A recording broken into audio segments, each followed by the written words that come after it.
ज्ञान विज्ञान योग नाम गरेको भगवत गीता को 7औं अध्याय को 16 नंबर को श्लोक में हामीले हिजो प्रवेश गरेका थियौं। 14 र 15 श्लोक में भगवानले माया को वर्णन गर्नु भएर मायाबाट पार त्यही व्यक्तिले पाउन सक्दछ जो मेरो शरणागत हुन्छ। बडो गजबको कुरो छ। यदि भगवान को शरणागत भयो भने मायाले सपोर्ट गर्दछ। भगवान की माया भक्तका लागि अनुकूल हुन्छ। यदि त्यो भक्तलाई संसारको कामना छ भने संसारको कामना पनि प्रदान गर्दछिन् भगवान की मायाले। यदि त्यो भक्तलाई कुनै पनि अप्ठ्यारो छ भने भगवान की मायाले त्यो भक्तलाई सपोर्ट गरेर सहयोग गरेर संसारमा जे जति पनि उसको कर्तव्य अवशेष छ त्यसलाई पूरा गर्नमा मायाले मद्दत गर्दछ। तर जसले भगवानलाई अवगणना गरेर भगवत सत्तालाई हेला गरेर भगवानलाई म मान्दिन भन्ने भावले जो व्यक्तिले खाली मायालाई मात्रै स्वीकार गर्दछ। हाम्रा महात्माहरू भगवान नारायणका परम भक्त महात्माहरू भन्दछन् संसारका मान्छे कति मूर्ख छन्, भगवानलाई बिल्कुल चाहदैनन् अनि भगवान की पत्नी लक्ष्मीलाई मात्रै चाहन्छन्। भगवान की पत्नी लक्ष्मी जी परम पतिव्रता हुनुहुन्छ। पति एकातिर वहाँ अर्कोतिर त्यसरी कहिले पनि भगवती लक्ष्मीले वास गर्नुहुन्न। तसर्थ संसारमा हेर्नुहोस् जसका पासमा भगवान बिनाको सम्पत्ति छ त्यो सम्पत्तिले कहिल्यै पनि उसलाई आन्तरिक सुख दिएको हुँदैन। त्यो संसारमा बहुधा यस्ता खालका मान्छेहरू छन् जसले भगवती लक्ष्मीलाई त खूब मेहनत गरेर साथमा राख्दछन् यानी सम्पत्ति, तर भगवानलाई बिल्कुल चाहदैनन्। अनि भगवानलाई नचाहेपछि निश्चित रूपमा लक्ष्मीले आइन् भने पनि लक्ष्मीजी त्यो व्यक्तिलाई असन्तोष, अशान्ति, असहयोग इत्यादि कुराहरू त्यो सम्पत्तिद्वारा प्राप्त हुन्छ। तसर्थ भक्तहरू त बडो बाठा हुन्छन्। उनीहरू भन्छन् हामी जुगल स्वरूपको उपासना गर्ने यानी लक्ष्मी नारायणको उपासना गर्ने। जो नारायणका भक्तहरू हुनुहुन्छ उहाँहरूले उपासना गर्दा जुगल स्वरूपको उपासना गर्दछन्। त्यसो भएपछि सम्पत्ति थोरै आओस् या धेरै आओस् त्यो सम्पत्तिमा सुख हुन्छ, त्यो सम्पत्तिमा शान्ति हुन्छ, त्यो सम्पत्तिमा उदारता हुन्छ, त्यो सम्पत्तिमा सफलता हुन्छ, त्यो सम्पत्तिमा असलता हुन्छ, त्यो सम्पत्तिमा सहयोगको भावना उत्प्रेरित हुन्छ, त्यो सम्पत्तिमा सन्तुष्टि हुन्छ, त्यो सम्पत्तिमा अन्तर हृदयको अपरिमित असीम शान्ति हुन्छ। तसर्थ थोरै होस् या ज्यादा होस्, यो थोरै ज्यादा भन्ने कुरो त अहिलेको कम्पिटिसनले गर्दा हो। नभएदेखि चाहे जति नै धेरै पैसा भएको मान्छेले पनि चायसँग नास्ता गर्दाखेरि आटाकै बिस्कुट खान्छ, सुनको बिस्कुट खाँदैन। सुनको बिस्कुट उसले खान सक्दैन।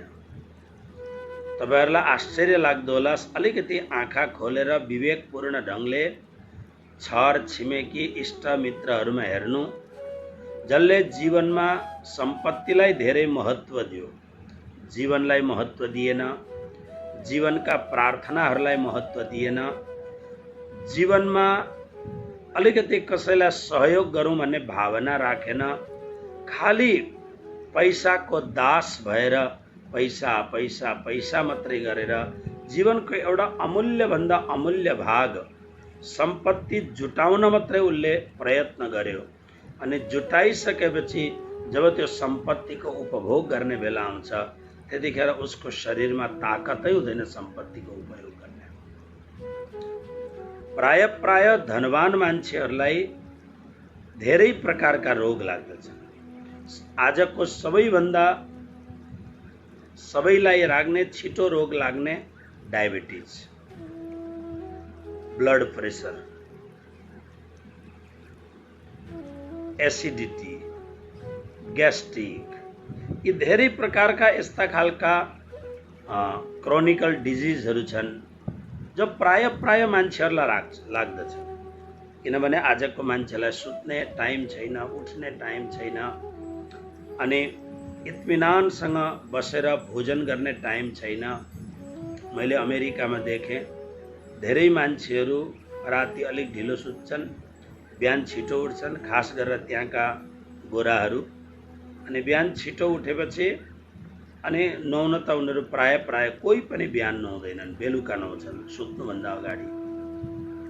तसर्थ उनीहरू के गर्छन् भन्दा स्यान्डविच बनायो अनि मगमा कफी या चाय राख्यो अनि गाडी हिँड्दै गर्छ, स्यान्डविच उनीहरू टोक्दै गर्छन्। दिदीबहिनीहरू अब अफिसमा पुग्दाखेरि चिटिक्क पर्नै पर्दछ, तसर्थ सामान सबै गाडीमा राख्यो अनि गाडीमा राखेर गाडी हिँड्दै जान्छ। जहाँ रेड लाइट आउँछ त्यहाँ एकछिन उभिँदा अनि आफ्नो फेसमा काम गर्न थाल्दछन्। मतलब मान्छे आफ्नो जीवनको अस्तव्यस्तताले जीवन बडा विचित्र छ।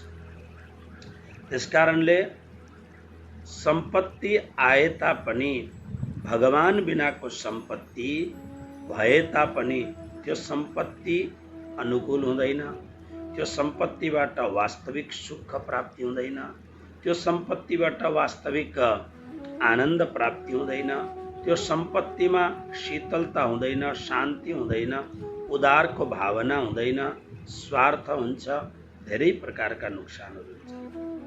तसर्थ बुद्धिमान मान्छेको कर्तव्य यो हो कि बिहानको 15-20 मिनट, आधा घन्टा, 1 घन्टा भगवानलाई टाइम देऊ अनि 8 घन्टा 10 घन्टा लक्ष्मीजीलाई टाइम देऊ।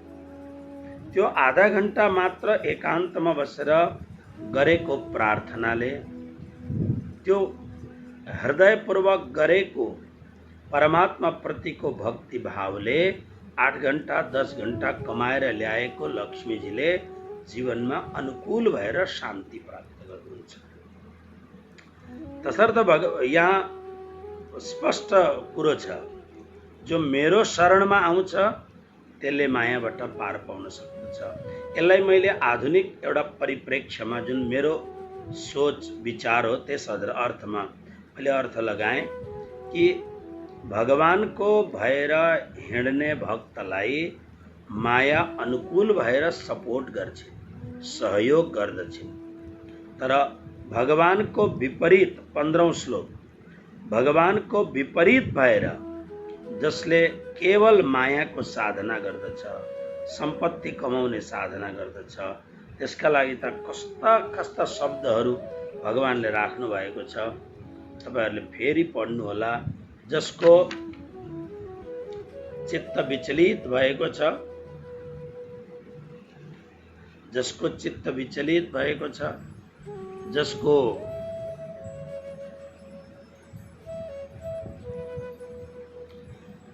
जसको ज्ञान अपहृत भएको छ, आसुर स्वभावका छन्, मनुष्यमा अत्यन्त नीच छन्, पाप कर्म गर्नेवाला यस्ता खालका अत्यन्त नराधम मनुष्यहरू भगवत शरणमा जाँदैनन्। भगवत शरणमा नजाँदा के भयो भन्दा भगवानलाई त केही पनि नोक्सान हुँदैन। यदि नोक्सान हुन्छ भने त्यही नराधमलाई नोक्सान हुन्छ। अनि भगवत शरणागत हुने भक्तहरूको श्रेणीको कुरो गर्दै हिजो हामीले यो श्लोक पढेको थियौं। आज यसमा धेरै हामी नडुबेर सीधा सीधा अगाडि बढौं। पहिले श्लोक बोलौं। चतुर्विधा भजन्ते मां जनाः सुकृतिनोऽर्जुन आर्तो जिज्ञासुरर्थार्थी ज्ञानी छ भरतर्षभ। चतुर्विधा भजन्ते माम जनः सुकृति अर्जुन। भरतर्षभ, हे भरत श्रेष्ठ अर्जुन, सुकृतिनः जो पुण्यात्माहरू छन्, पवित्र कर्म गर्ने जो भक्तहरू छन्, ती भक्तहरूले मेरो भजन गर्दछन्। तर मेरो भजन गर्ने चारवटा तरिकाहरू छन्। भगवानको शरणमा आउने चार प्रकारका भक्त छन्। तलबाट माथि चढ्ने है, माथिबाट तल आउने होइन, तल्लो दर्जाको, सबभन्दा तल्लो दर्जाको भक्त, तल्लो दर्जामा एक नम्बर, तल्लो दर्जामा एक नम्बरको जो भक्त हुन्छ त्यो कसको भक्त हो भन्दा त्यो भक्तको नाम हो अर्थार्थी। तल्लो दर्जाबाट दोस्रो नम्बरको आर्त, तेस्रो नम्बरको जिज्ञासु, चौथो नम्बरको ज्ञानी यानी प्रेमी। यसरी चतुर्विधा जनः, चार प्रकारका यी भक्तहरूले, मनुष्यहरूले, जनः भनेको मनुष्यहरूले माम भजन्ती, मलाई भजन बज्दछन्। अब पहिलो नम्बर अर्थार्थी। हिजो यसको कुरो भइसकेको छ। अर्थार्थी माने अर्थको वास्तविक शब्दार्थ हो सम्पत्ति, अर्थ, धर्म, अर्थ, काम, मोक्ष। अर्थ माने सम्पत्ति। तर यहाँ अर्थ किनभने सम्पत्ति भनेको केवल पैसा मात्र होइन, स्वास्थ्य पनि, हेल्थ पनि सम्पत्ति हो। स्मृति शक्ति तेज रहनु, इन्टेलेक्चुअल हुनु, त्यो पनि सम्पत्ति हो। शार्प माइन्ड हुनु, त्यो पनि सम्पत्ति हो। यी धेरै प्रकारका सम्पत्तिहरू छन्। मतलब त्यसकारणले मैले हिजो एउटा शब्द प्रयोग गरेँ, जीवनको खाँचो। भौतिक परिप्रेक्ष्यमा जे पनि खाँचो छ। जस्तो तपाईहरु घरमा हुनुहुन्छ, गृहस्थ हुनुहुन्छ, पति पत्नी हुनुहुन्छ, पति पत्नीको बीचमा कुनै पनि प्रकारले स्वभाव अथवा त ग्रह दशा अनुकूल नभएर अमेल हुन्छ, त्यहाँ प्रेमको जरुरत छ, त्यहाँ भावनाको जरुरत छ, ताकि अनि तपाईहरुलाई थाहा छ जुन घरमा प्रेम हुँदैन, जुन घरमा एक आपसमा सकारात्मक भावना हुँदैन, जुन घरमा पति आफ्नै ढंगले, पत्नी आफ्नै ढंगले, छोराछोरी अलिक ठुला भएपछि उनीहरुको आफ्ना फ्रेन्ड सर्कल छन्, आफ्नै ढंगले, सासु ससुराहरुका आँखामा आँसु आइरहन्छ, यस्तो घर बनी बनाए नरक हो यो घर। त्यो घरमा मान्छेहरु कसरी बस्छन्? जसरी होटलमा बस्छन्। आफ्नो आफ्नो ढंगले आयो, आएपछि रुटिनको हिसाबले चाय नास्ता खाना पीना गर्यो, आफ्नो आफ्नो मोबाइल लिएर आफ्नो आफ्नो कर्नरमा बस्यो, अनि बस समय हुन्छ, घडी यसो हेर्यो, टाइम भयो, गएर सुत्यो, फेरि बिहान उठ्दछ, आफ्नो ढंगले रुटिनको हिसाबले उठेर आफ्ना प्रक्रियाहरू गरेर फेरि रुटिनको हिसाबले के बनाएको छ के बनाएको छैन आफ्नो गर्नु छ के छ अनि गयो। यो घरमा प्रेम हुँदैन। प्रेम नभएको घरमा बस्नु भनेको जीवन दुभर हुन्छ। जहाँ प्रेम छ, तपाईहरु आफ्ना हजुरबा हजुरआमालाई सोध्नुहोस्, 80-90 वर्ष पुगेका हजुरबा हजुरआमालाई सोद्धाखेरि थाहा हुन्छ, उनीहरु 80-90 वर्षसम्म समय बिताउँदा जुन हजुरबा हजुरआमामा प्रेम बहुत हुन्छ, 80-90 वर्षको उमेर पनि उनीहरुलाई हिजो अस्ति भर्खर जस्तो लाग्दछ। मेरो घरमा मेरो हजुरबा रत्नदासजी र मेरो हजुरआमा मोहन भाइ, यिनीहरु मैले देखेँ, हजुरबा लगभग 87 वर्षको हुनुहुन्थ्यो, त्यतिखेर हजुरआमा 84-85 वर्षको उमेर हजुरआमाको थियो। 87 वर्षको उमेरमा हजुरबाले एकदम परम योगी जस्तो स्वस्थ रूपमा पहिलेदेखि निर्णय गरेर परम ज्योतिषी हुनुहुन्थ्यो, म यो दिन जान्छु भनेर त्यो दिन उहाँले देह त्याग गर्नुभयो। 87 वर्षको उमेरमा। 103 वर्षको उमेरमा हजुरआमाले देह त्याग गर्नुभयो। म एकदम यो भित्रको कुरो म हजुरहरूलाई बताउँदैछु। हजुरआमा अन्तिमसम्म पनि राम्रो सजिनुहुन्थ्यो, आफ्नो ढङ्गको हिसाबले राम्रो साडी लगाउने। त्यस कारणले जहिले पनि म दर्शन गर्न जाँदा हजुरआमालाई उपयुक्त भनेर राम्रो वस्त्र लगाइदिन्थेँ। साधु त म बचपनदेखि जाँदै थिएँ। हजुरआमाप्रति अत्यन्त अनुराग, किनभने मेरो आमा भने पनि हजुरआमा भने पनि हजुरआमै हुनुहुन्थ्यो। तसर्थ त्यो उमेरमा लगभग हजुरबाको उमेर 85-86 वर्षको उमेर, अलिक अगाडिको कुरो गर्दैछु। त्यतिखेर पनि हजुरआमा चिटिक्क भएपछि अनि हजुरबालाई गोडामा प्रणाम गरेपछि हजुरबाले भन्नुहुन्थ्यो, आज पनि ती शब्द मेरा कानमा गुन्जिन्छन् र आज पनि आँखाबाट आँसु छल्किन्छन्। भन्नुहुन्थ्यो हजुरबाले, कान्छी लु अलिकति नाचेर देखाऊ। त्यो उमेरमा हजुरबा मिठो भजन गाउनुहुन्थ्यो, हजुरआमा फुरुक्क नाच्नुहुन्थ्यो आफ्ना कमरामा 2टा 80 वर्षभन्दा माथि पुगेका बुढाबुढीहरू। यिनीहरूलाई जीवन काट्न 80-90 वर्षको जीवन काट्न ठुलो कुरै हुँदैन थियो। तर हिजो आज हेर्नुहोस् कस्तो अप्ठ्यारो छ जीवन। किनभने आज पति पत्नी सबमा स्वार्थ व्याप्त छ, अधिकार चाहिएको छ, स्वार्थ छ। छोराछोरीहरू घरमा यसरी आउँछन् मानौ यो घर होइन होटल जस्तो मान्दा आउँछन्। आफ्नो आफ्नो मोबाइलमा आफ्नो आफ्नो रुम पनि बन्द गरेर भित्रबाट चुकुल लगाएर अनि छोराछोरीहरू भित्र बस्छन्। अब आमा बाउको हिम्मत हुँदैन भित्र के गर्दैछन् भनेर सोध्ने। पहिले यस्तो हुन्थ्यो, किनभने अहिलेको जमाना बडा विचित्र छ। यसकारणले अर्थ शब्दको अर्थ जुन मैले लगाएको छु यहाँ, त्यो अर्थ हो खाँचो। जीवनलाई राम्ररी बिताउनका लागि आनन्दपूर्ण, उल्लासपूर्ण, सौभाग्यपूर्ण एउटा मस्तीले जीवनलाई, भौतिक जीवनलाई अन्तिमसम्म जीवनमा आयुको तेल जबसम्म छ र यो जीवन प्रज्वलित भइरहन्छ तबसम्म जीवनलाई चलाउनको लागि, राम्रो जीवन चलाउनको लागि जे खाँचो छ त्यसलाई अर्थ सम्झिनुहोस्। यो अर्थको कामना लिएर जसले संसारमा अरू कसैलाई पनि सहयोग नमानेर केवल परमात्मालाई नै सहयोग मान्दछ त्यो अर्थार्थी। यहाँ मैले हिजो उदाहरण ध्रुवजीको दिएको थिएँ।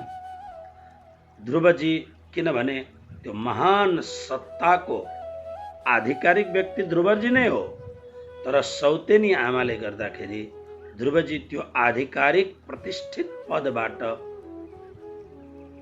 उहाँ अपमानित भएको हुनाले, अपहेलित भएको हुनाले मनमा कामना त्यो छ कि म भगवत म यो कुरो म प्राप्त, यो भावना लिएर अरू कसैलाई, हेर्नुहोस् खाँचो भए तापनि यो खाँचोको लागि अरू कुनै पनि देवी देवतालाई, अरू कुनै पनि भूत प्रेत पिशाच, यो जति पनि यो धामीहरू यी जो छन् यी सब भूत प्रेत पिशाचका उपासक हुन्। यिनीहरू कुनै देव उपासक होइनन्। यो जुन कामेर ढ्याङ्ग्रो बजाएर जुन गर्छन् यी भूत प्रेत पिशाचका उपासकहरू हुन्। जति पनि ज्योतिषीहरू छन् यी सबै ग्रह दशाहरूका उपासक हुन्। यसकारणले प्राय ज्योतिषीहरूलाई दशा लागि नै राखेको हुन्छ, किनभने उनीहरू अरूको दशा मन्चाउँछन्, उनीहरूका माथि दशा खन्निराखेको हुन्छ। अनि जति पनि भूत प्रेत अथवा देवी देवता, यो मान्छेलाई अर्थ चाहिएको छ, तर अर्थका लागि आफ्नो परमात्मादेखि बाहेक कसैलाई पनि कामना गर्दैन। जसरी एउटी पतिव्रता नारीले उसलाई कपडा चाहिएको होस्, गहना चाहिएको होस्, पैसा चाहिएको होस्, उसलाई जे चाहिन्छ उसले आफ्नै पतिलाई भन्दछ। अरू कसैलाई पनि माग्नेवाला छैन, अरू कसैसँग हात पसार्नेवाली छैनन्। दुःख होस् सुख होस् उसलाई थाहा छ मेरो पतिले कति मलाई के गर्न सक्नुहुन्छ भनेर। तसर्थ एउटी स्त्रीलाई आफ्नो जुन कामना छ, आफ्नो जुन खाँचो छ त्यो आफ्नै पतिका अगाडि मात्रै उभिसाउँछिन्।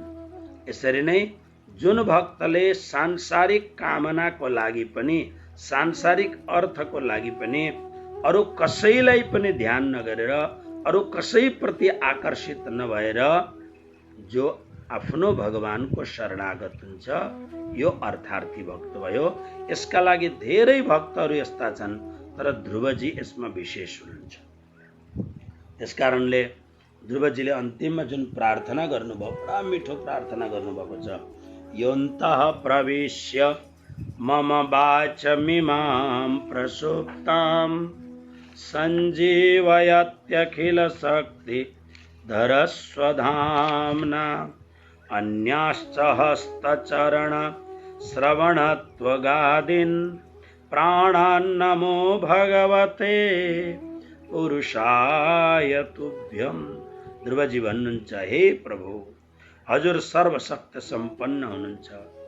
हजुर नै मेरो अन्तःकरणमा प्रवेश गरेर आफ्नो तेजले मेरो सुतेको वाणीलाई सजीव बनाइदिनु भयो, तथा हात, गोडा, कान अनि त्वचा आदि अन्यान्य इन्द्रियहरूमा पनि प्राणको सञ्चार गर्नुभयो, चैतन्यमय बनाए। किन ध्रुवको शरीरता एकदम जड भइसकेको छ तपस्या गर्दा गर्दै। त्यसकारणले हे अन्तर्यामी प्रभु, हजुरलाई म बार बार प्रणाम गर्दछु। बहुत मिठो प्रार्थना गरेको छन् उनले। अनि उनले भनेको छन्, अनि अन्तिममा गएर उनले के भने, भक्ति मोह प्रवहताम त्वयि मे प्रसंगो भूयादनन्त महता ममलाशयानाम् एनाञ्जसोल्वणमुरु व्यसनं भवाब्धिं निस्से भवद्गुणकथा मृतपानमत्तः। यो भागवतको चतुर्थ स्कन्धको 9 अध्याय ध्रुवजीको स्तुति अध्याय हो। हे अनन्त, हे परमात्मा, अब अघि हेर्नुहोस्, भगवानको भक्ति गरेपछि कस्तो हुन्छ। कामना के छ भने, जुन गादीबाट, जुन पिताको न्यानो काखबाट मेरी सौतेनी आमाले लछार पछार पारेर मलाई लडाई पडाई पार्दै भुइँमा फ्याँकिन् र मलाई अपमान गरिन्, म त्यो स्थान प्राप्त गर्न चाहन्छु भन्ने भावले ध्रुव निस्केका हुन्। तर तपस्या गर्दै जाँदाखेरि चित्त विशुद्ध भइहाल्यो। विशुद्धता भक्तको छ नि, त्यो अरू विशुद्ध भयो मात्र 6 महिनामै। अनि जब भगवान अगाडि आइदिनु भयो, संसारका सम्पूर्ण कामनाहरू समाप्त भए। र के भन्छन् ध्रुव, हेर्नुहोस्, मलाई त ती अत्यन्त परम शुद्ध हृदय भएका महात्मा भक्तहरूको संगति दिनुहोस्। अब माग्न गएका थिए साम्राज्य, माग्न गएका थिए पिताजीको न्यानो काख, माग्न गएका थिए अकण्टक पृथ्वीको राज्य। तर तपस्याद्वारा, भक्तिद्वारा, भगवत दर्शन पछि हृदय परिवर्तन भयो। जुन महात्माहरूमा तपाईँ प्रति अविच्छिन्न भनेको कहिल्यै पनि नटुट्ने अभिन्न अनन्य भक्तिभाव हुन्छ, ती महात्माहरूको संगत मलाई दिनुहोस्। उनीहरूका संगतमा तपाईका गुणहरू, तपाईका लीलाहरू र तपाईको कथारूपी अमृतलाई पान गरिकन म उन्मत्त हुन पाऊँ। माने पागल जस्तो भएर म, जस्तो त्यो म भागवत गर्दा एउटा भजन सुनाउँछु नि, पुरानो भजन। हा कृष्ण कृष्ण भन्दै सम्झेर नाथ पाऊँ, पागल बनेर हरदम आँसु झरे बहा। पागल ध्रुवजी यहाँ भन्नुहुन्छ, मलाई ती भक्तहरूको संगत दिनुहोस्, जुन भक्तहरूको संगतद्वारा तपाईका पवित्र गुणलाई, तपाईका लीलाहरूलाई कथाको अमृतबाट पान गरेर म उन्मत्त हुन पाऊँ, यानी पागल बनेर हरदम। हेर्नुहोस्, परम भगवत भक्त हुनु त पागल बनिनै पर्छ। त्यस कारणले यस्तो कुरो माग्नु भएको छ। संसार सागरबाट म पार तर्न सक्दछु, यानी ध्रुवजी यसको लागि अर्थार्थी भक्तमा ध्रुव सर्वश्रेष्ठ अर्थार्थी भक्त हुन्। कतै गएनन्, केवल भगवानलाई नै जे चाहियो भगवानलाई बाँड्ने। दोस्रो तल्लो दर्जाबाट माथिल्लो दोस्रो नम्बरको भक्त आर्त भक्त। आर्त भक्तमा अन्यान्य टीकाहरूमा द्रौपदी गजेन्द्रलाई लिएको छ। तपाईहरुलाई थाहा छ, द्रौपदीलाई सभाको बीचमा जब नग्न बनाउनका लागि दुशासनले लिएर आयो, अनि आएपछि द्रौपदीले किन गीता प्रेस गोरखपुरको साधक सञ्जीवनीमा द्रौपदीलाई र गजेन्द्रलाई 2 नम्बरमा राखे आर्त भक्तमा। बडो यो टीका पढ्दै थिएँ, बडा आनन्द आयो मलाई। किन भन्दाखेरि द्रौपदीले सिधै केवल भगवत शरणागति भइनन् द्रौपदी। यसको मतलब द्रौपदी सानी भक्त हुन् पनि होइन नि, तर भावापन्न अवस्था हेर्नुहोस्। पहिले द्रौपदीले आफ्ना पतिहरूसँग आश्रय मागिन्। द्रौपदीले धृतराष्ट्र महाराज जुन उहाँका ज्येष्ठ ससुरा हुनुहुन्छ उहाँसँग आश्रय मागिन्।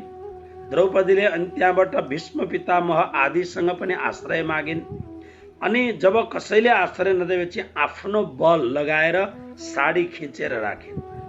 जब उनले चाल पाइन् मेरो बल पनि काम लाग्दैन र यी सबै आज कालको प्रभावले गर्दा निस्तेज निर्बल भएका छन्, अब त केवल कृष्णै मात्र मेरो बल हुनुहुन्छ भनेर अन्तिममा कृष्णको शरणागत भइन्। अन्तिममा यसरी नै गजेन्द्रले पनि भागवतको अष्टम स्कन्धमा ग्राह गजेन्द्र मोक्ष जुन छ हाम्रो नेपालमा त्रिवेणी धाममा त्रिवेणी धाममा जहाँ हाम्रो पनि मन्दिर छ, त्यहाँनेरि हाम्रो 111 वर्ष लगभग पुगेका महात्मा फलाहारी बाबा देशी बाबा हुनुहुन्छ, उहाँ बस्नु भएको छ। उहाँको साह्रै इच्छा थियो, महाराजजी मलाई म प्रति बहुत प्रेम भाव छ उहाँको, र एकपल्ट हजुरबाट भागवत सुन्छु भनेर मैले 2 वर्ष कि 3 वर्ष अगाडि उहाँलाई भागवत सुनाएँ त्रिवेणी धाममा गएर। यो त्रिवेणी धाम भारतको बोर्डरमा छ। अद्भुत नारायणी गंगाको तट। बस मलाई लाग्दछ यही नै होला यो ग्राह गजेन्द्र मुख्य स्थान, सायद यही नै होला। माथि अलिक माथि त्यो ठाउँ छ, त्यहाँनेरि म यदि बिर्सिन्न भने यही ठाउँ जस्तो लाग्दछ। नेपाल त परम पावन, सम्पूर्ण सिङ्गो नेपाल पावन तीर्थ हो। शालिग्राम भगवानको प्राकट्य जहाँ हुन्छ त्यो दिव्य धाम।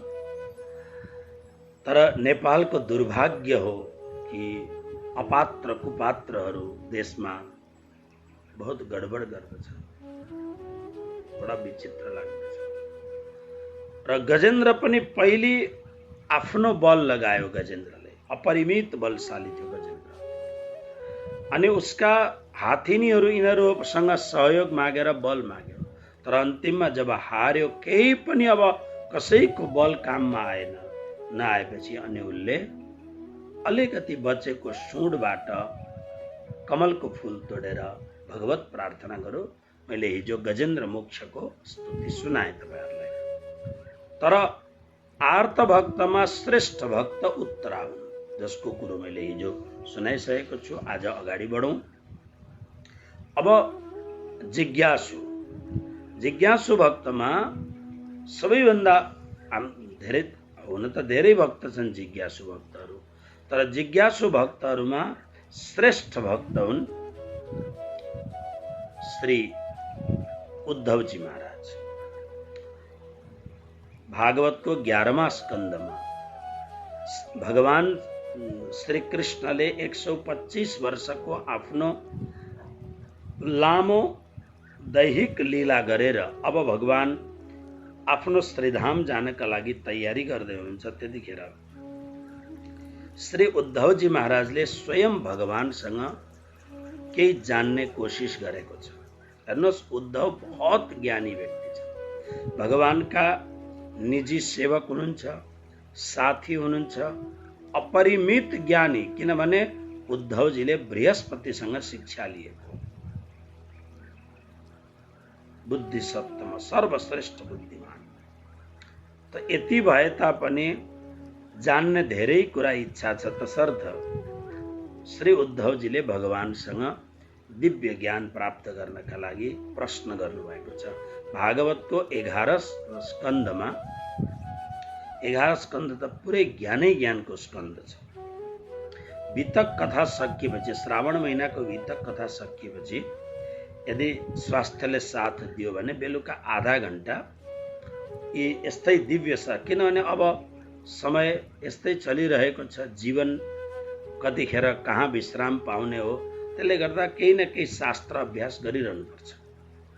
र तपाईहरुलाई सुनाउने बहानाले मलाई लामो समयसम्म 1 घण्टा 2-3 घण्टा हेर्नलाई अनुकूल पर्छ मलाई। उद्धवजीको प्रसंग 11 स्कन्द भनेको ज्ञानै ज्ञानको स्कन्द हो। कुनै पनि कथाकारहरूले 11 स्कन्दको प्राय कथा गर्दैनन्। 10वां स्कन्दमा कृष्णको लीलाको वर्णन गरेर अनि पूरा गरिदिन्छन्। 11 स्कन्द सबैले कथा पनि गर्न सक्दैनन्, निकै गहिरो ज्ञान भएको छ। यसमा 9 योगेश्वरको संवाद छ, यानी 9 योगेश्वरहरू जो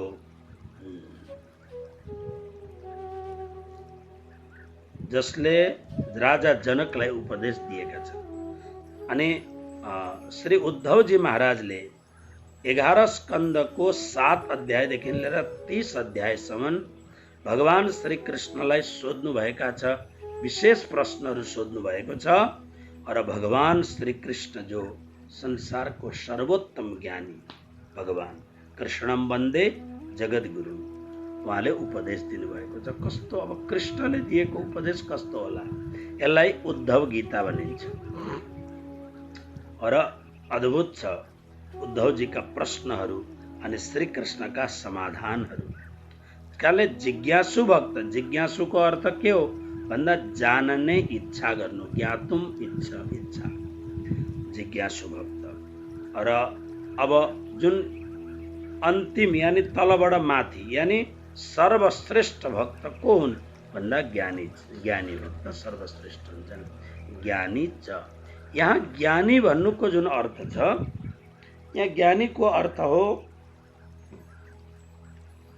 प्रेमी भक्त। ज्ञानी भनेर केवल कोरा ज्ञानको लागि मात्रै भनेको होइन। ज्ञानी शब्दको यहाँ अर्थ हो वास्तवमा भगवान श्री कृष्ण भन्नुहुन्छ ज्ञानी भनेको प्रेमी भक्त, जो भगवान प्रति अनन्य प्रेम गर्दछ, त्यो प्रेमी भक्त। प्रेमी भक्तमा सर्वश्रेष्ठ भक्त को हुन् त भन्दा प्रेमी भक्तमा सर्वश्रेष्ठ भक्त हुनुहुन्छ गोपीहरू।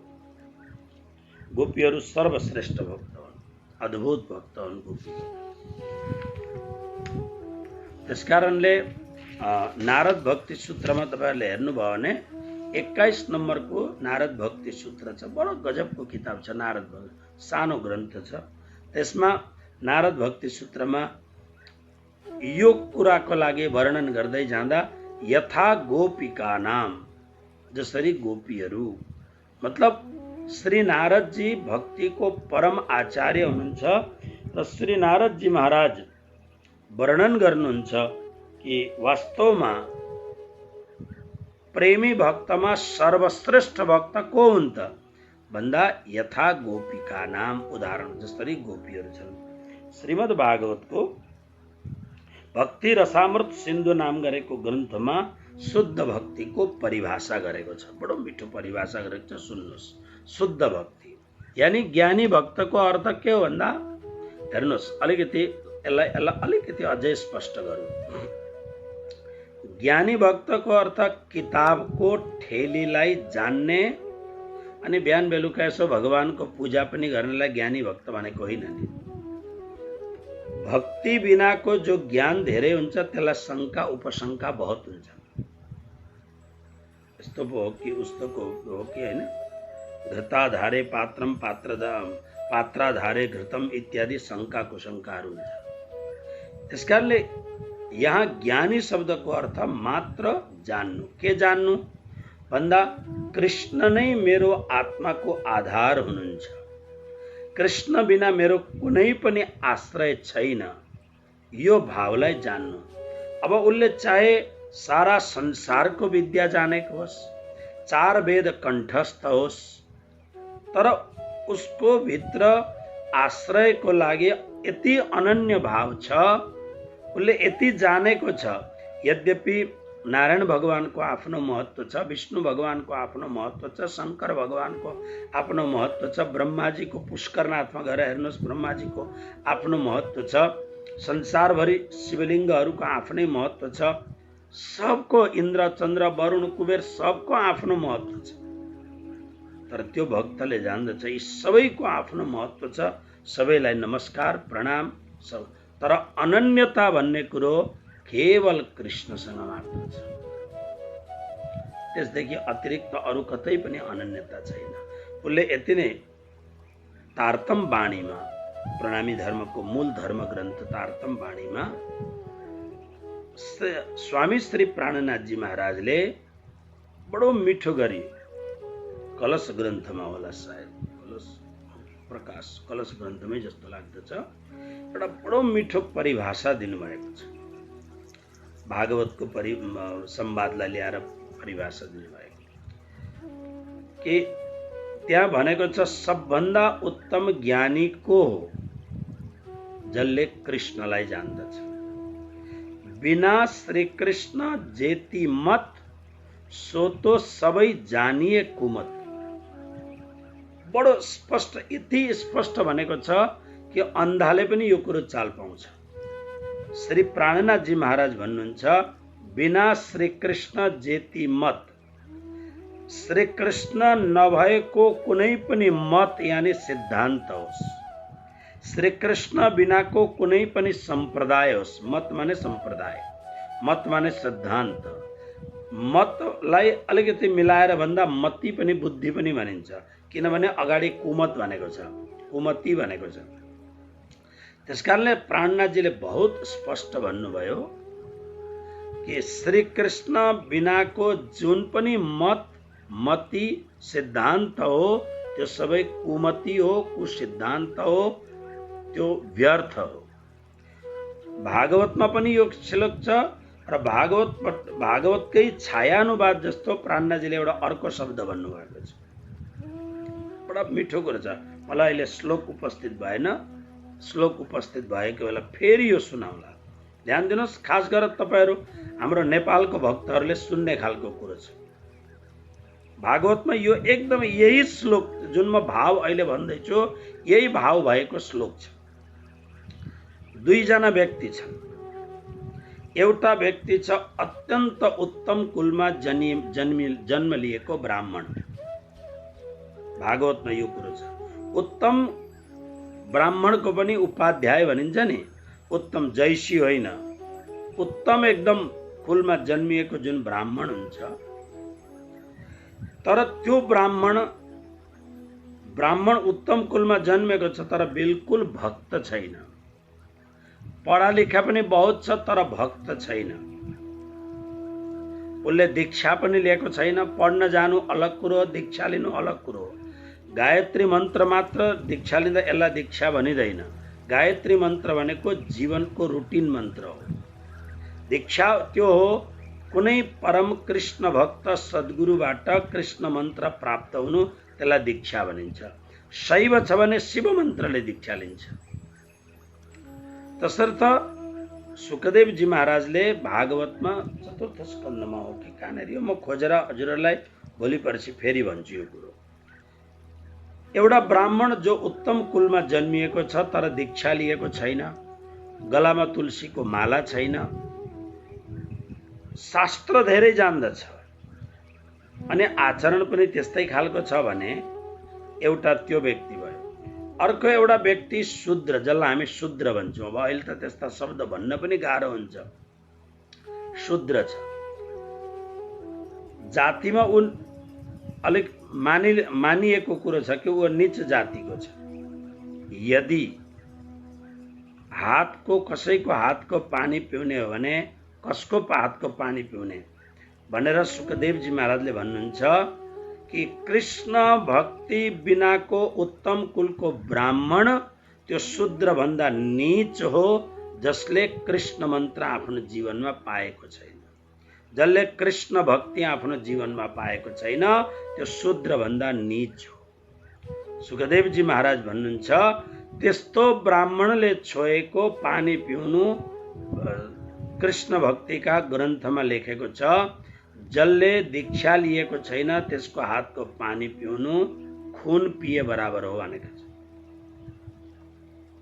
यहाँ पानी पिउनु भनेर जबरजस्ती भनेको होइन, तर एउटा कम्पेरिजन स्टडी गर्दाखेरि मूल अर्थ यो हो जसको जीवनमा भक्तिको दीक्षा भएको छैन त्यो व्यक्ति नीच भन्दा नीच हो भन्न खोजेको हो। ठ्याक्कै प्राणनाथजीले भागवतकै श्लोकको अर्थ गर्नुभएको छ। किन प्राणनाथजी त कृष्णको अनन्य भक्त हुनुहुन्छ। परन आवे तोले एकने मुख श्री कृष्ण कहन्त, प्रसिद्ध प्रगट पादरी किवता किव करन्त इत्यादि।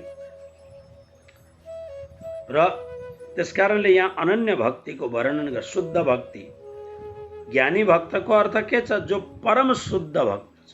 कस्तो हुन्छ भन्दा भक्ति र सामर्थ्य सिन्धुमा उल्लेख गरेको छ, अन्याभिलाषिता शून्यम ज्ञान कर्माद्यनावृतम आनुकूल्येन कृष्णानु शीलनम भक्तिरुत्तमा। वास्तवमा मनुष्यले गर्नुपर्ने कर्तव्य के हो भन्दा परमेश्वर कृष्णको दिव्य प्रेमा भक्ति।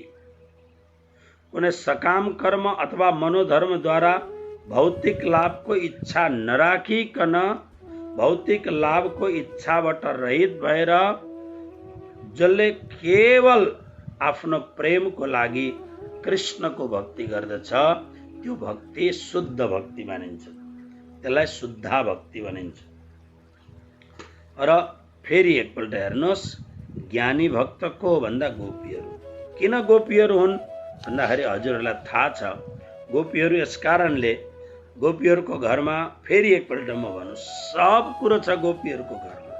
पति छन्, नानीहरू छन्, सासू ससुरा छन्, काम छ, झन्झट छ, गाई वस्तुहरू छन्, सब कुरो भए तापनि आफ्नो हृदयमा कृष्ण सिवाय केही पनि छैन।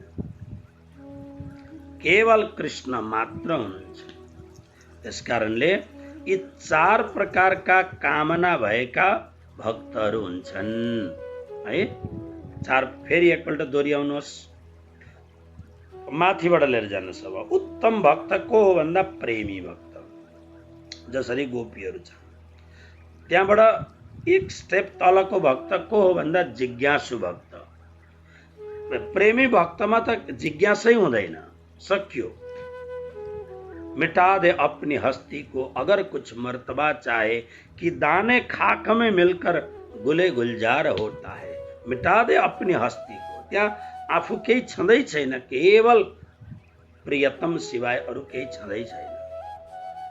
त्यहाँ कुनै शङ्का छ। त्यसकारणले त त्यो मैले कोही कोही बेला कथामा एउटा कुरो भन्छु नि, नारदजीले आफूलाई साह्रै ठुलो भक्त मान्नुहुन्थ्यो। एक दुई मिनटमा भनिदिइहाल्छु। साह्रै ठुलो भक्त। नारदजीलाई भक्तिको अहङ्कार आयो। यो बडा विचित्र छ, अहङ्कार कतिखेर पनि आउन सक्छ। भगवानले सोच्नुभयो नारद जस्तो प्रेमीलाई अहङ्कारले सतायो भने यो त राम्रो होइन, अहङ्कारले त गिराउँदछ। र नारदजीको अहङ्कारलाई तोड्नको लागि भगवानले एक दिन बहाना बनाउनु भयो। नारदजी सधैँ झैँ द्वारकामा दर्शन गर्न जानुभयो। जाँदाखेरि भगवान अनुहार एकदम कमजोर बनाएर, खिन्न अनुहार बनाएर बस्नुभएको थियो। भगवान चारैतिर रानीहरू, रुक्मणी, सत्यभामा, मित्रवृन्दा, लक्ष्मणा, वृन्दा, सत्या आदि रानीहरू, पटरानीहरू छन्। अब एक दुईवटा भए पो 16,108। यति ठुलो गृहस्थी त कसैको पनि थिएन होला। धेरै रानीहरू अरूतिर पर्दछन्। कृष्ण एकदम खिन्न भएर बस्नुभएको छ। देवकी माता पनि त्यही हुनुहुन्छ, वसुदेवहरू इत्यादि उद्धवजीहरू पनि त्यहाँ छन्। नारदजी दर्शन गर्नुभयो, प्रणाम गर्नुभयो। प्रभु के भयो हजुरलाई भन्दा यसो भुँडीमा यसो छामेर हाथा आइया आइया आज भुँडी साह्रै दुखिरहेछ, पेट बहुत दुखिरहेछ आज। भगवान अच्युतम केशवम, त्यसलाई केही हुँदै हुँदैन, आज पेट दुख्ने बहाना।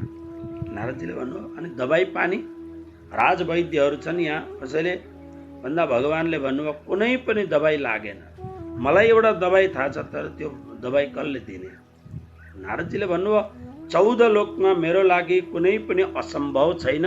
हजुर भन्नुहोस् नारदको गति, नारदको जुन स्पिड थियो त्यो कति थियो भन्दा मनको जस्तो गति थियो नारदको।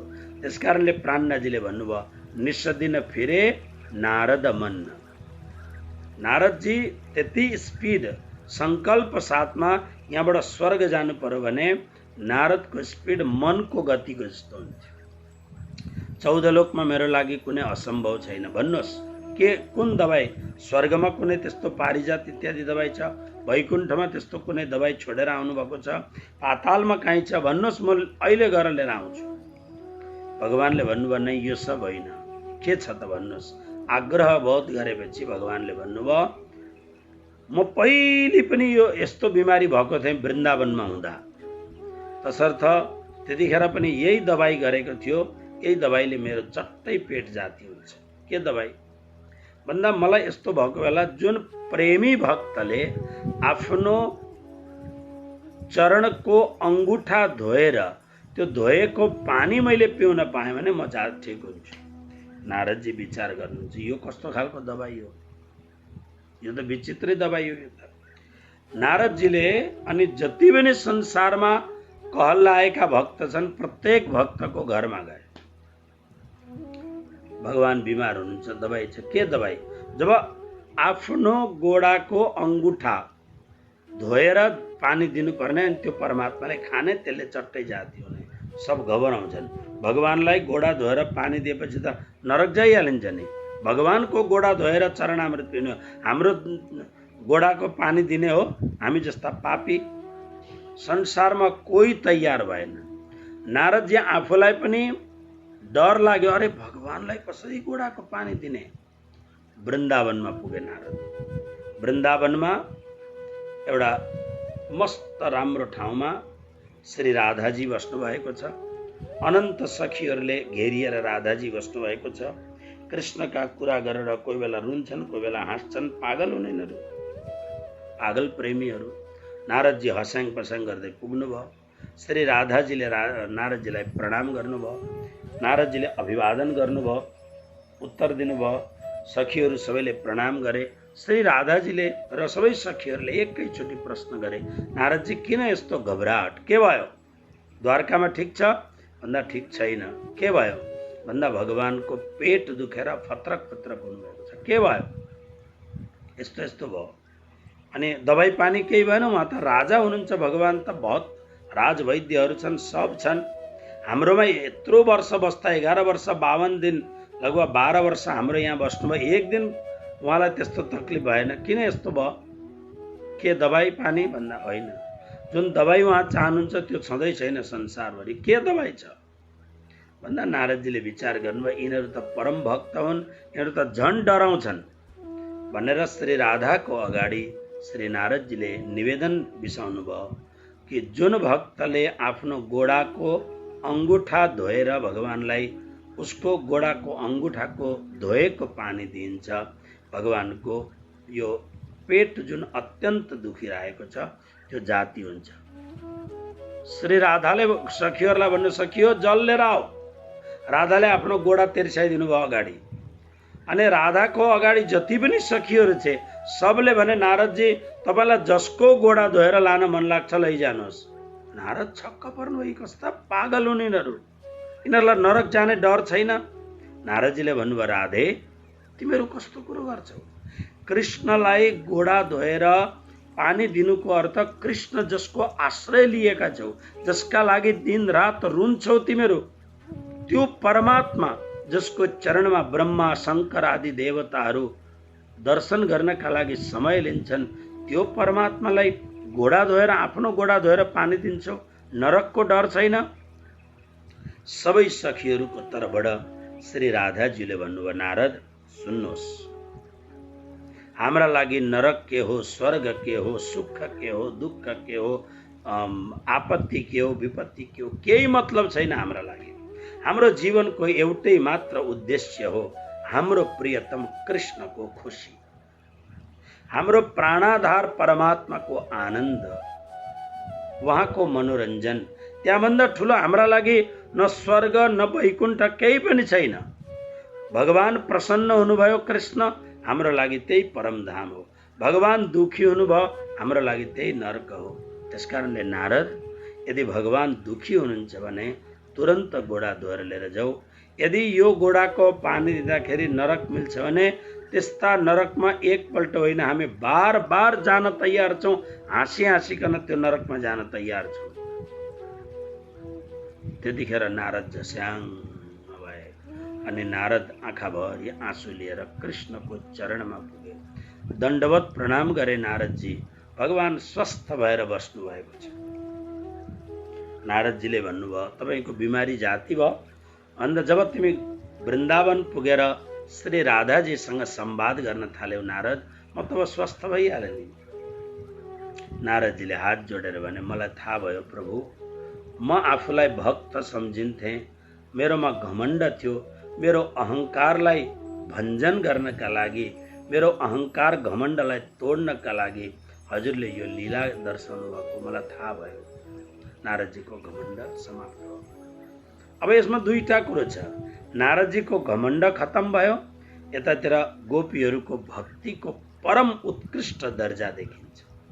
उनीहरूलाई स्वर्ग, वैकुण्ठ, परमधाम, दुःख, सुख केहीसँग मतलब छैन।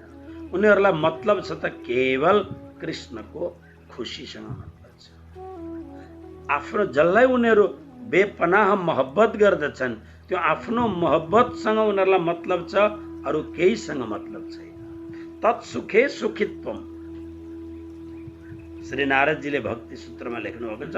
तत्सुखे सुखित्वम, त्यो सुखमा नै उनीहरूलाई सुख छ। त्यसकारणले ज्ञानी भक्तमा सर्वश्रेष्ठ भक्त हुन् गोपीहरू। यसमा अब रामचरित्रमा हाम्रो भरतजी महाराज बहुत श्रेष्ठ भक्त हुनुहुन्छ, परम भक्त हुनुहुन्छ। त्यसकारणले आउनुहोस् अब 17औं श्लोकमा प्रवेश गरौँ। आज श्लोक त बढाउनै पर्छ एउटा भए तापनि, तर बडा एक एक श्लोकहरू यति मस्तीका आनन्दका श्लोक छन्। श्लोक पाठ गरौँ पहिले। तेषां ज्ञाने नित्ययुक्त एक भक्तिर्विशिष्यते, प्रियो हि ज्ञानिनोत्यर्थ महं स च मम प्रियः।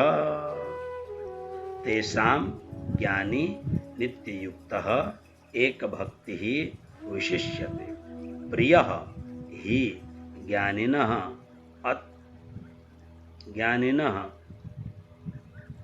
अति अर्थम अहम स च मम प्रियः। अब अत्यर्थम तेषां ती भक्तहरू, चारवटा जुन भक्तहरू छन्, ज्ञानी, जिज्ञासु, आर्तरथ, अर्थार्थी, यी चार जुन भक्तहरू छन्, यी भक्तहरू मध्ये नित्ययुक्त। अब हेर्नुहोस्, ज्ञानीको महत्त्व बता, ज्ञानी जुन प्रेमी भक्त छ उसको महत्त्व बताउँदै हुनुहुन्छ। त्यो ज्ञानी भक्त कस्तो हुन्छ?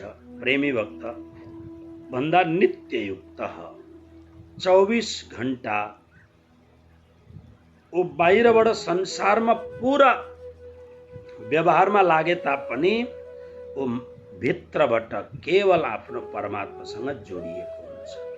प्राणनाथजीले यसलाई भन्नुभयो, ओ खेलत प्रेमे पार पियासौं देखनको तन सागरमा।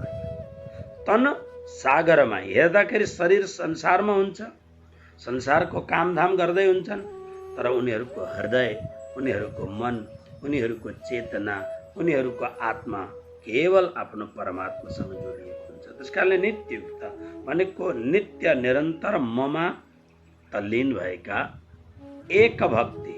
फेरि ध्यान दिएर सुन्नुहोस्, गंगा गए गंगादास, जमुना गए जमुनादास होइन, एक भक्ति। चाहे जे होस्, नरक मिलोस् कि परमधाम मिलोस्, कोई डजन्ट मैटर, एक मात्र उद्देश्य छ, एक भक्ति। केवल कृष्णको शरणागत सिवाय अरू केही पनि छैन, एक भक्ति, अनन्य भक्ति।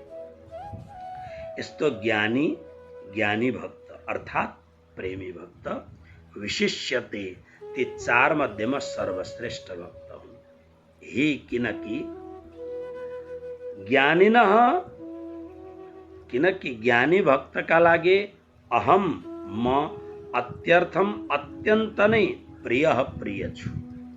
हेर्नुहोस्, कृष्ण के भन्नुहुन्छ, त्यो ज्ञानी भक्तका लागि म अत्यन्त छ, अत्यर्थम, म भन्दा प्रिय कोही छँदै छैन। मतलब कृष्ण भन्दा प्रिय आमा छैनन्, बाउ छैनन्, पति छैन, पत्नी छैन, छोराछोरी छैनन्, कोही पनि छैन।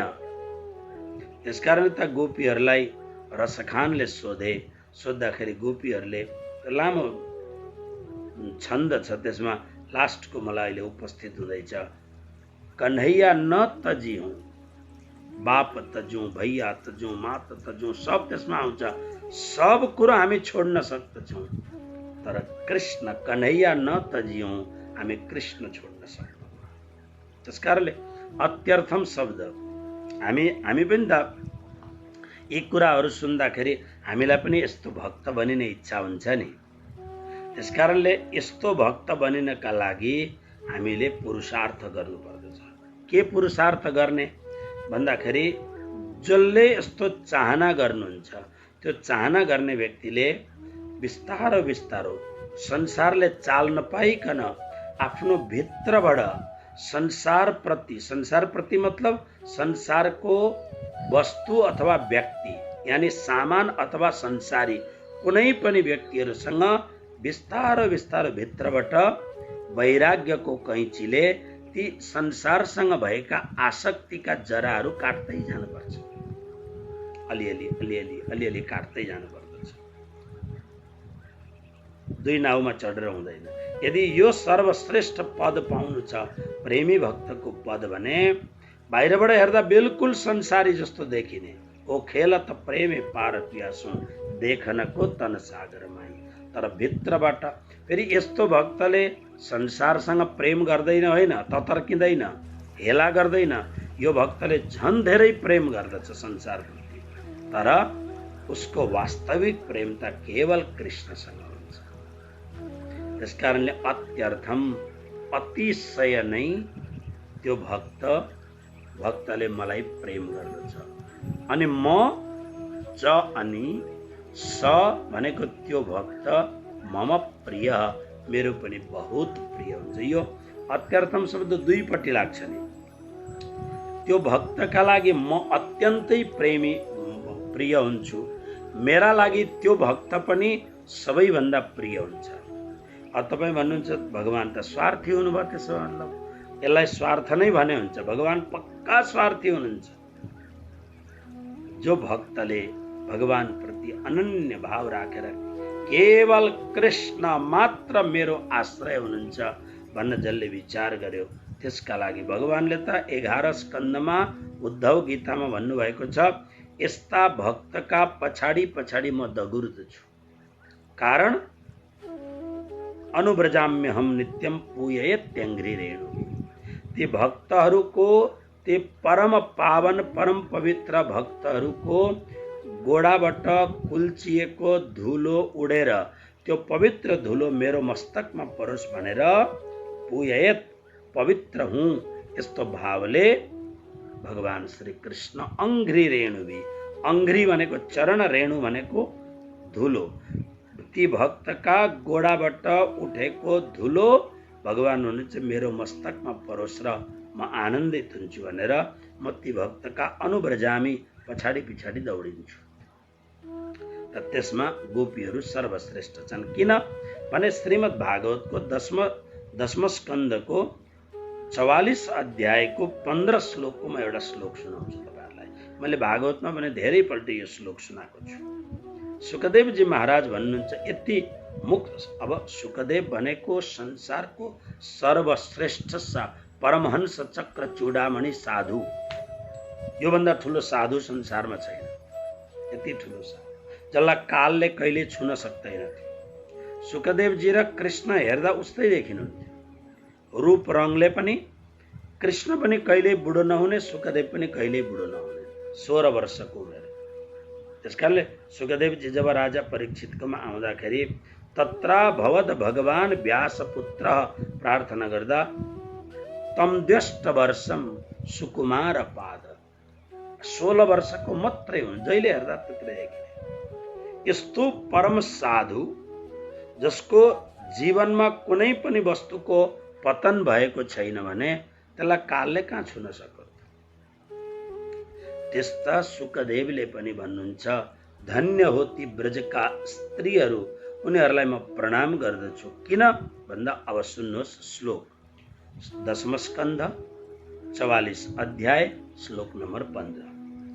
यादोहने बहनने मथनो पलेप प्रेंखेंखनार भरुदितो क्षणमार्जनादौ गायन्ति चैनमनुरक्त धियो श्रुकण्ठ्यो धन्या ब्रजस्त्रिय उरु क्रमचित्तयाना।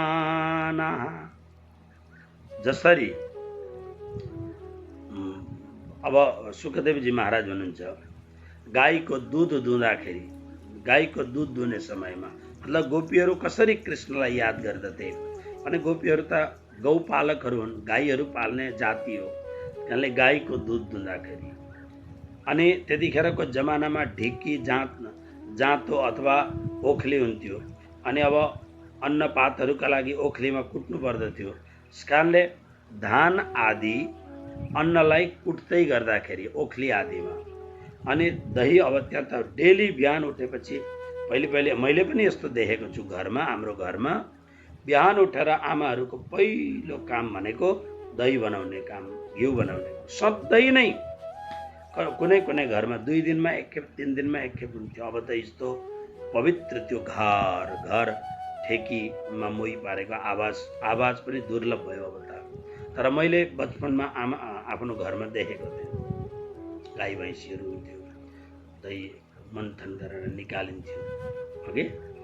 त्यसकारणले दधी मन्थन गरेको बेलामा अनि अब सबैका घर कच्चा हुन्थे। त्यसकारणले आँगनहरू लिप्दै गरेको समयमा अनि अब सबैका नानीहरू पनि हुन्थे।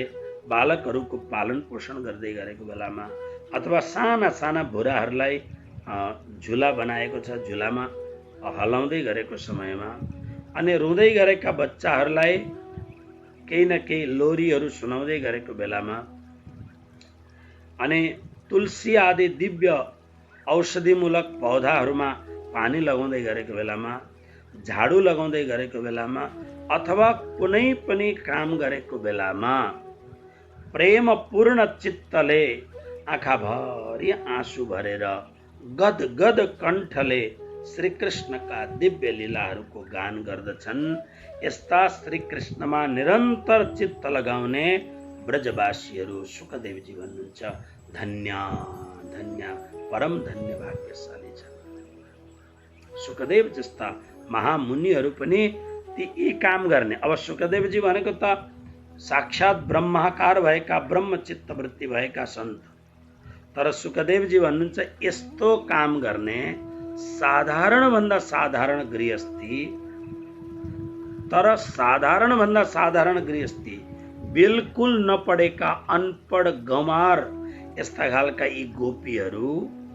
तर यी गोपीहरूको चित्तको वर्णन कति मिठो गर्नुभएको छ।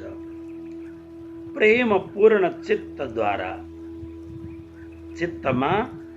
चित्तमा जो परमात्मा बस्नु भएको छ, जसका आँखामा कृष्ण नहुँदाखेरि आँखाभरि काखमा आफ्नो सन्तान छ तर याद कृष्णको आउँछ। त्यसकारणले आँखाभरि आँसु हा कृष्ण कृष्ण भन्दै सम्झेर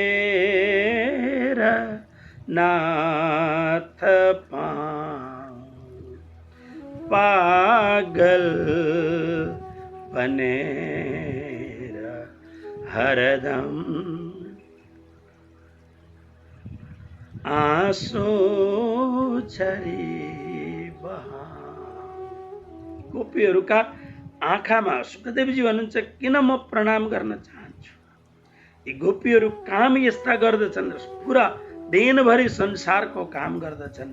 खाखमा नानी छ, पतिदेवको सेवा, सासु ससुराको सेवा, गाईको सेवा, घरमा लिप्दैछन्, तर उनीहरूको आँखामा कृष्ण नहुँदाखेरि आँखामा कृष्ण दर्शनको प्यास भएको हुनाले आँखाभरि आँसु छन्।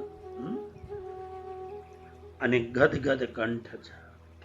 प्रभुका लीलाहरूको गान गर्दा प्रेमले घाँटीमा आएर घाँटी अवरुद्ध गर्दछ। प्रेमले गदगद भएर अनि श्री कृष्ण दिव्य लीलाको गान गर्दछ। यस्ता खालका गोपीहरू संसारमा सर्वश्रेष्ठ गोपी छन्। धन्य हो, धन्य हो, धन्य ब्रजस्त्रियौ गर्वचिन्तयाना। यस कारणले हे अर्जुन, यद्यपि म अर्थार्थी भक्तलाई पनि पार तार्छु, आर्त भक्तलाई पनि ध्यान दिन्छु, जिज्ञासुलाई पनि ध्यान दिन्छु, तर जो मेरो प्रेमी भक्त छ त्यो मेरो सबैभन्दा प्रिय भक्त हो, प्राणभन्दा पनि प्रिय भक्त हो। न उसले मलाई कहिल्यै छोड्दछ, न म उसलाई कहिल्यै छोड्न सक्दछु। बस यो भक्तले जहाँ गोडा राख्दछ त्यही तीर्थ हुन्छ। त्यो भक्तको चरण धुलो पाउनका लागि म कामना गर्दछु। प्रेमी भक्तको यस कारणले हामीले यो जन्ममा भले नहोस् अर्को जन्ममा हुन्छ, तर हामीले यो प्रेमी भक्तको अलिकति मात्र पनि केही रस पायौँ भने हाम्रो जीवनमा आनन्द हुन्छ भनेर अब भगवान यिनै प्रेमी भक्तको अझै महत्त्वको वर्णन गर्दै अगाडिका श्लोकहरू अलिकति गतिपूर्ण ढङ्गले चल्छन्, किनभने सबै कुरोको भाव यो दुईटा श्लोकमा मैले निवेदन गरिसकेँ र अब अगाडि त शब्दार्थहरू गर्नु छ। तसर्थ अगाडिको श्लोकहरू म हजुरहरूलाई भोलि अवश्य यस विषयमा हजुरहरूलाई सुनाउने छु।